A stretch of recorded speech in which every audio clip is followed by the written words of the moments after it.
네, 경제 현장 오늘 이슈 체크로 이어갑니다. 제롬 파월 미 연준 의장이 기준금리 인하의 적절한 시점이 가까워지고 있다 이렇게 밝히면서 9월 인하 기대감이 더욱 커졌습니다.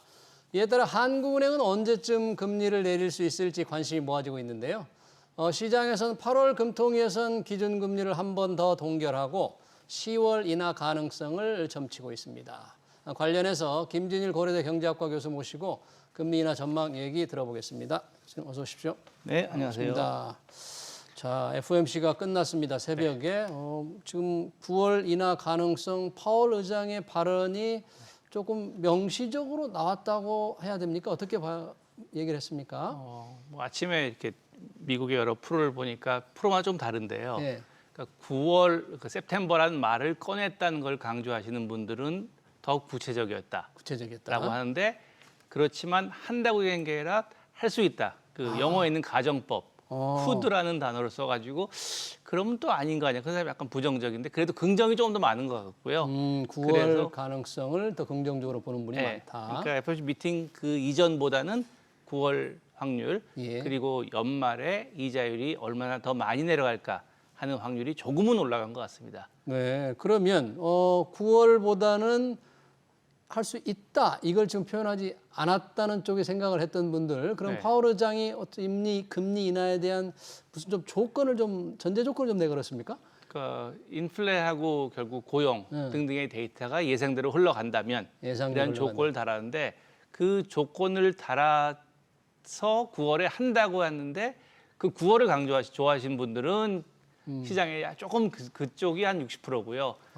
근데 뭐 조건을 왜 다시나 그냥 한다고 얘기하시지라고 기대했던 분들은 조금 실망했는데 그런 분들은 한 40% 되지 않았을까 싶습니다. 그러면 조건을 낸 인플레이션이 계속 이제 안정이 된다거나 뭐 고용 같은 것도 얘기를 했다고 실업률이 하던데 이제 좀 올라가는 그 부분은 속도. 좀 상황이 어떻습니까? 미국의 상황이 고용이라든지 인플레이션 상황이 지금 어떻습니까? 그러니까 인플레이션율은 조금씩 내려가고 있는 그런 상황이거든요. 예. 그러니까 인플레이션율 2%가 목표인 인플레이션율로만 보면 굉장히 많이 과거의 높은 인플레보다는 가까이 왔습니다. 예. 그런데 계속 확신한다. 근데 왜 안 내리냐? 예. 그레이터 컨피던스 조금 더 확신하고 싶다고 하는데 거기에 조금씩 확신이 커져가고 있는 사실이고 예. 지금 예상대로 이제 곧 나올 7월 데이터 그리고 9월 초에 나올 8월 데이터가 지금 연준에서 혹은 파월이 예상하는 대로 잘 나와준다면 9월에 내리는 데는 무리가 없을 것 같다. 네. 그러니까 한국말로 굳이 얘기한다면 무리가 없을 것 같다는 표현이 가장 지금 그 파월의 그 연준의 영어 표현하고 가장 비슷하지 않을까. 무리가 9월 인하 무리가 없을 9월 것 같다. 인하에 무리가 없을 것 같다. 같다. 네, 그러면 한다가 60%, 70% 모르겠습니다. 무리가 없을 것 같다. 네. 제가 한국은행 커뮤니케이션국에 물어보겠습니다. 그걸 어떻게 해석을 하실지. 네. 그러면 인플레이션도 그렇고 조건에 또 연준이 고용 동향도 그렇게 신경을 많이 쓰는 거죠, 지금? 네, 지금 많이 쓰고 원래 있습니다. 그렇습니까? 인플레이션 위주가 아니고 두 가지를 항상 동시에? 원래 법에서는 두 가지를 동시에 똑같은 중요성을 가지고 보도록 되어 있습니다. 네. 그런데 최근 1, 2년간 예. 워낙 인플레이션이 높았고 고용은 좋았으니까 이제 안 좋은 쪽, 이제 아픈 손가락이죠, 인플레가. 그래서 인플레를 더 신경을 쓰고 그동안 해왔는데 이제는 그쪽이 조금 덜 아파지고 아직도 완전히 낫지는 않았지만 그리고 이자율을 높게 가져가다 보니까 고용 쪽도 조금 아파져서 실업률도 좀 올라가고 그래서 양쪽이 다 이제는 골고루 아픈 정도에 가지 않았나 생각이 든다고 하니까 그러니까 인플레가 2%보다 높지만 그럼에도 불구하고 이자율을 9월 달부터는 낮출 수 있는 그런 조건에 다가간다는 의미로 두 가지 책무, 고용과 인플레가 둘 다 중요하다는 말을 여러 번 강조하신 것 같습니다. 오늘 새벽에. 미국의 지금 고용 상황은 교수님 보시기에 어떻습니까? 그러면 파월 의장이 그것도 상당히 조금 약간 걱정하는 상황인 건지 뭐 실업률이라든지 일자리 창출 이런 걸 보면 어떻게 평가할 수 있나요? 전체적인 수준은 굉장히 잘 견뎌왔죠.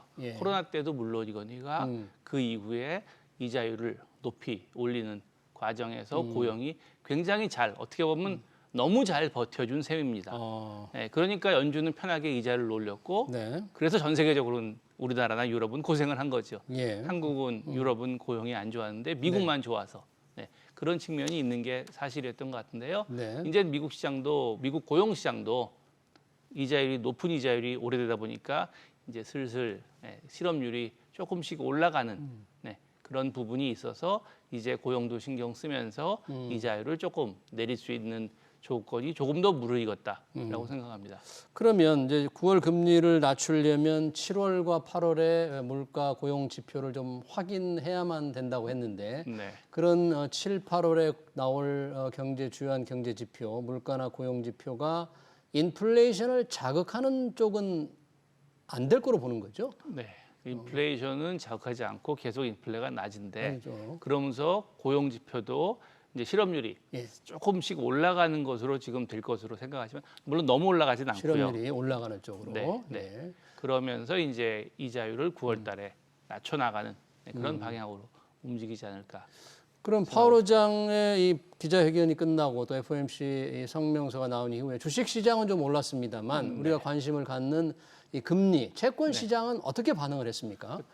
금리 10년물이 어제 오후 2시부터 저녁까지 미국 시간으로요. 예. 네, 그동안 한 뭐 9bp, 10bp 정도 내렸습니다. 10년물을 10년짜리 국채를 가장 중요시 하는데요. 예. 네, 그러니까 앞으로 기대가 중장기 기대가 한 약간은 내려갔다. 네, 라고 한 면에서 아마 자기들은 그러니까 연준에서도 뭐 어느 조직이나 다 그렇지만 끝나고 나면 아 오늘 2시부터 예. 시장이 어떻게 움직였다는 걸 평가를 해서 그냥 저에게 한 명이 보고서를 씁니다. 한 장짜리 보고서를 쓰고 예. 그게 다음 날 이제 아침에 새벽에 그 파월 책상으로 가는 거죠. 옛날에 그린스팬이 그 반신욕하면서 아침에 봤다는 보고서가 그 보고서인데요. 아, 한 분이 이제 시장의 동향 같은 걸 다 정리해가지고 그날 시장의 동향. 동향을 그러니까 저희 사장님이죠. 파월 사장님의 예. 보고서 그 연준의 그거를 예. 기자들이 예. 그리고 이렇게 해석해서 해석했다. 시장이 얼마나 움직였습니다라고 이제 보고서가 저녁 때 작성이 돼서 예. 상사들이 보고 빨간 펜으로 고치고 예. 마지막에 이제 파월에게 예. 새벽에 일어나면 보실 수 있게 올라가는데 뭐 그 정도 움직였으면 성공적으로 시장을 하고 소통했다. 평가가 나오지 않을까 싶습니다. 그러니까 아까 그 10년짜리가 0.1%포인트 정도. 가까이 떨어진 거는 폭이 꽤 큰 거죠. 그러니까 그런 면에서 꽤 성공을 한 셈이죠. 성공한 셈이다. 네, 네. 시장에 그 정도의 메시지를 줬고 시장에서는 분명하게 금리나 기대감을 갖고 있다. 네, 성공한 갖고 있다. 커뮤니케이션이. 그 확실한 그 금리나 9월에 대한 기대감의 의심을 상당히 걷어냈다. 그거 할 수 있겠죠. 월가에서도 이제 금리나 전망을 확률로 자기들이 내놓잖아요. 네. 9월 금리나 확률은 뭐 거의 그럼 거의 100%. 거의 100% 그러니까 확률 자체를 한 건 아니고요. 어. 그 시카고에 있는 어떤 거래소에서 예. 매달 말에 이자율, 연준이 발표하는 이자율이 어디에 있을까를 놓고 이제 베팅을 합니다. 아, 그게, 시카고 선물 시장이 있습니다. 선물 시장에서 그럼 내기를 거는 거죠. 쉽게 얘기하면. 그렇게 하는 거예요? 네. 그럼 내기를 걸면 이제 9월 달에 내릴 것이다라고 생각하는 사람은 지금보다 0.25%포인트가 낮은 5.25에 난 여기에 걸겠습니다라고 하는데 예. 거의 대부분의 사람이 거기에 걸고 생각하고 있는 거죠. 거의 100% 가까이. 거의 100%가. 네. 그러니까 모든 사회에 걸면 아무도 돈을 못 따는 거죠. 아무도 돈을 못 잃고요. 네. 그게 많이 벌어지면 예를 들어 연말까지 예. 몇 번 내릴 것이냐라고 하면 뭐 3번 혹은 2번이 제일 많지 않을까 제 생각이 그렇게 생각을 합니다. 3번 또는 2번. 그럼 12월 말일 날 연준이 정하는 이자율, 예. 연방 기금금리, Federal Funds Rate라고 하는데요. 예. 그게 이제 3번 내리면 4.75가 될 테고요. 예. 2번 내리면 5.00이 될 테니까 거기에 이제 서로 돈을 걸어서 우리나라에서 축구하면 축구 경기 하듯이 예. 그런 돈을 거는 시장이 있습니다. 예. 그래서 그 시장을 가지고 경제학자들이 분석을 해서 시장이 그렇게 되려면 확률이 얼마 몇 퍼센트가 100%가 나누어지면 그게 나올 것이다. 네. 라는 걸 거꾸로 유추를 해서 몇 퍼센트라고 이제 그렇게 하는 이 얘기를 거군요. 하는 겁니다. 네. 그런데 어제 파월 기자회견에서도 나왔었는데 혹시 9월 금리를 낮추게 될 경우에 한꺼번에 0.5%포인트 이른바 빅스텝 할 가능성은 뭐 거의 없다고 보십니까? 어떻게 보십니까? 거의 없다고 저도 생각을 하고요. 없다고. 네. 근데 저 그거 보면서 궁금했던 게 저 기자분이 네. 진짜 0.5가 궁금해서 물어봤는지 아니면 그걸 답하는 과정에서 0.25가 얼마나 확실한지에 대한 언급이 무의식 중에 나올 거란 말이죠. 네. 단어 선택이. 음. 그러니까 대답할 때 특히 변호사이시기 때문에 네.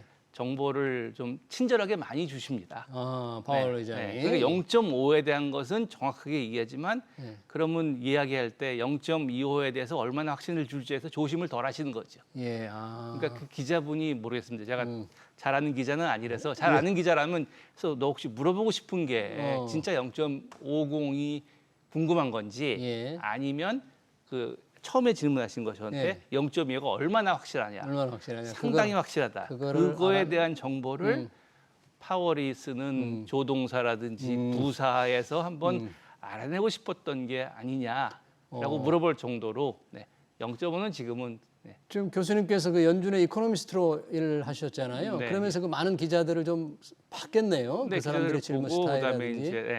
이제 예. 그리고 우리나라처럼 기자들이 질문을 하고 예. 물론 이제 그럼 대답을 허락을 받고 예. 하는 거긴 하지만요.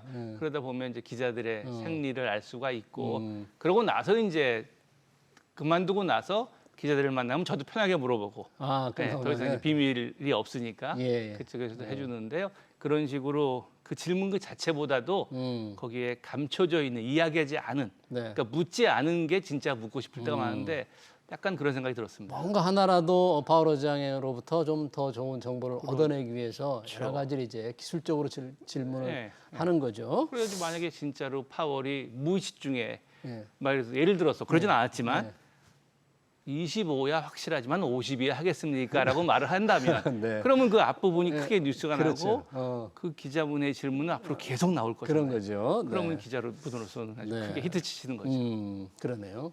9월 금리 인하에 지금 필요한 여러 가지 7, 8월의 경제 데이터도 주목을 해야 되겠지만 잭슨홀 미팅이라고 해서 8월 후반, 8월 말이죠. 3주 후에 열립니다. 중앙은행 총재들이 모여서 뭐 여름 휴가 겸해서 만나는 겁니까? 세미나를 하는 겁니까? 세미나도 하는데요. 그 사흘인데 첫날은 저녁 때 만나서 리셉션하고 둘째 날 오전에 하는데 그 둘째 날 오전 아침 첫 번째가 주로 연준 의장의 스피치가 있고 세미나를 하고 점심에 ECB 라가르드 총재의 연설이 있고 오후는 이제 휴가 각자 다 쉽니다. 그래서 진짜로 과거의 시작은 폴 볼커의 낚시. 폴 볼커 낚시를 좋아해서 오후엔 낚시하세요. 오전에 요거 참석하시고요. 스피치하고 바로 낚시하러 갔었어요? 네네, 그분은 그래서 낚시 광이어서 낚시를 파월 했습니다. 의장은 뭘 하시나요? 모르겠습니다. 그분은 뭐 취미가 뭔지는 등산을 모르겠는데 하시나, 그러니까 거기서 등산 많이 합니다. 거기서? 사람들끼리 산책 많이 하고요.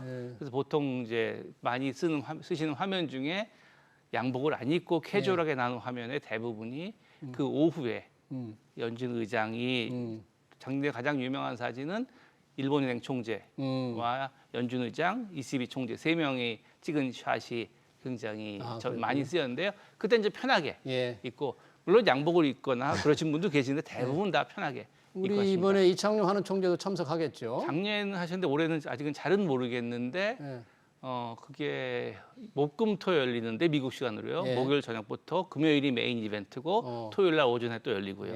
근데 목요일 날 한국은행 금통위가 있습니다. 금통위가 8월에. 그러니까 마치고 바로 공항으로 달려가나? 잠시만요. 오전에 마치고 공항 가시면 잭슨홀까지 두 번 갈아타시는지 두 번 갈아타시는지 모르겠는데 24시간이 넘게 걸리니까 모르겠습니다.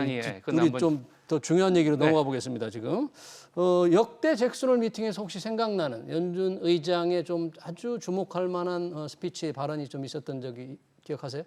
저 개인적으로는 가장 중요했던 거는 버난케 의장이 양적 완화에 대해서 양적 완화 굉장히 자세하게 계획도 얘기하고 양적 완화의 이론적 기초부터 시작해서 연준 의장으로서는 그렇게 긴 시간을 받아서 버난케가 학문적인 이야기부터 시작해서 실제로 양적 완화 그때가 QE2였는지 정확하게 언제인지 기억은 안 나는데요.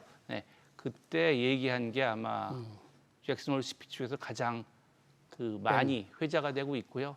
그게 워낙 유명하다 보니까 작년인가 재작년에 파월 의장이 아주 짧게 얘기한 적이 있었거든요. 짧게 오히려? 오히려 그게 그때 인플레 잡겠다는 얘기를 갖다가 하는데 그때는 진짜로 농담 하나도 없이 주어진 스크립트만 읽고 질문 안 받고 끝. 네. 예, 그게 또 유지가 된 적도 있습니다. 역으로. 네, 이 연준이 9월 금리 인하를 예고하니까 우리 한국은행은 언제쯤 금리를 내릴까? 뭐 연준이 금리를 내려야만 우리도 내릴 것이다 이런 전망이 있는 반면에 우리 내수 시장이 좀 안 좋으니까 좀 먼저 내리면 어떻겠느냐 이런 또 주장도 있는데 교수님 보시기에 한국은행 어떤 선택을 할 것으로 보십니까? 둘 다 뭐 가능한 선택이고요. 예, 만약에 한국은행 결정이 잭슨 홀보다 뒤라면 네, 그러면 두 번째 말씀하신 거에 조금 더 가능성이 높다. 잭슨 홀 보고 나면 잭슨 홀에서 연준이 9월 달에 내리는 것을 확실하게 좀 뭐 한다면 더 확실하게 네. 예. 그러니까 무리 없이가 아니라 이제는 거의 확실하게 한다면 그러면 조금 더 네. 한국은행이 내리는 데에 여건이 형성되는 건데요. 아, 잭슨홀보다 8월 금통위가 조금이라도 뒤면은 그 다음 8월에 내릴 수도 주라면 있을 예를 들어서. 텐데 그게 앞이니까. 그럼 물론 줄어들 수도 있죠. 연준이 반대로 움직인다면. 그렇죠. 네. 그런데 항상 뭐가 움직일 때 그 움직임을 했다가 되돌릴 때의 비용이 큰 거이지 않습니까? 좀 늦게 움직이는 것보다는. 네. 그러니까 그게 뭐 수학적으로는 이유가 없는데 네. 사람 행동이라는 게 그런 측면이 있기 때문에 그런 면에서 그 아까 말씀하신 두 가지 중에서는 앞에 말씀하신 조금 더 기다렸다가 네. 9월의 금리 인하 이후를 선택할 가능성이 조금 높아 보인다. 그런 네. 얘기예요. 왜냐하면 한 번 더 늦게 내린다고 경제가 안 좋아지는 부분은 그러네요. 있지만 예.